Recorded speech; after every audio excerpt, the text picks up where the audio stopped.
Je vous ai remis la carte du restaurant où vous travaillez. Ces candidats à l'embauche sont en situation. Aujourd'hui, ils sont dans la peau d'un employé en restauration à l'aéroport de Roissy. La plupart d'entre eux n'ont jamais travaillé dans ce secteur, mais qu'importe, ils sont là pour passer un examen, un test qui devra permettre de juger leur aptitude pour ce type de métier.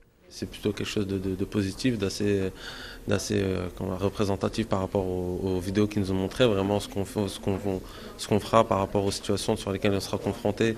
L'intérêt d'un tel examen, c'est de ne pas envoyer de CV à l'entreprise. Le recruteur se base directement sur les notes obtenues au test réalisé par Pôle emploi. Les candidats qui ont réussi sont ensuite assurés d'obtenir un entretien.